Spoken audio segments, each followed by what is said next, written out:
the right decision for myself, even though it was terrifying.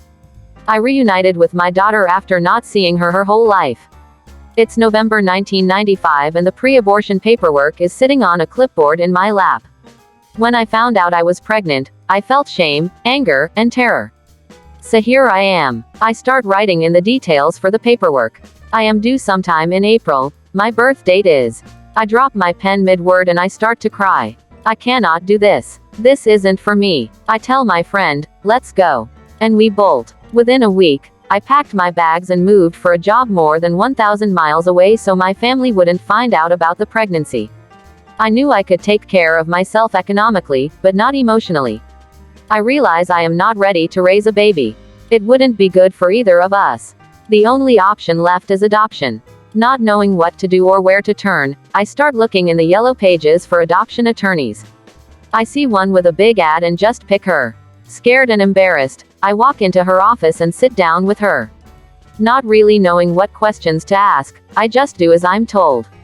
Soon, I have the daunting task of picking whom I want to raise my child. I know I want an open adoption so I can see the baby grow up and at least know she's safe, healthy, and happy. After hours of poring through adoption albums, I decide on a family. From their photo and brief synopsis, they fulfill my requirements, well established and Jewish.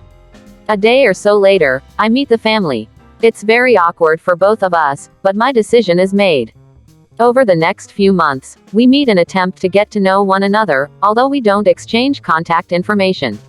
Overall, it's good, but I still worry. On March 22, 1996, around 8 p.m., I go into labor.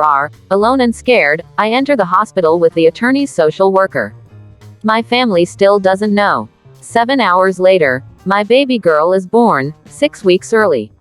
She's tiny, only a little over 4 pounds, but otherwise, very healthy. I hold her in my arms, talk to her, and try to explain why I'm letting her go. I hand her over to the nurse and off to the NICU she goes. I never see her again at the hospital. A few days later, I return to the attorney's office to sign away my parental rights. And with that, there was no more attorney, and no more support at all from anyone in the office. At that very point, my life went into a downward spiral. I had no advocate and no one to help me move forward with my life. I was stuck with all the problems I had before, plus the loss. Though I had wanted an open adoption, I didn't hear from the family and the lawyer refused to help me. No pictures, no calls, nothing. Without an advocate, I didn't have any means to reach the family. My journey forward wasn't easy, but it did eventually get better. Within 2 years, I entered, and then left, an abusive marriage and had another baby girl. As a newly single mother, I returned home to live with my family in Pennsylvania. My parents were loving and caring.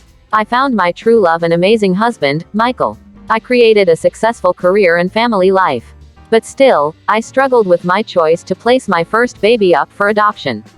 I yearned to know that my little girl was okay. I know that I did what I did because I loved her and that I will always love her. I wanted so much for her to know that, too. As much as it hurt to be far apart from her, I never wished that I had ended the pregnancy. And then, on November 6, 2014, I received a note that stated, "We first met on March 23rd. It was my daughter, April, wanting to get to know me." After texting and Skyping, we did finally meet. She was just as I imagined, a spitting image of me. She was 18 and a freshman in college. My first question was, "Do you hate me?" Of course, she didn't. She just wanted to know me. Our love was mutual. When I eventually met with her parents, we discovered the lawyer lied to both of us, telling them that I didn't want to hear from them after the first 3 months. Being reunited with April has been both scary and hard at times, but also very beautiful. It's hard to describe the emotions I feel. I don't want to overstep my bounds with her adoptive family, but at the same time, she is my daughter and a part of my family. It's a fine line that I walk. We text or talk every single day. I've met her whole adopted family who's given her the amazing life I wanted for her. The ending of my story is definitely unique in the Jewish community, but the beginning isn't. Every day, there are Jewish women who find themselves pregnant and vulnerable for a whole variety of reasons.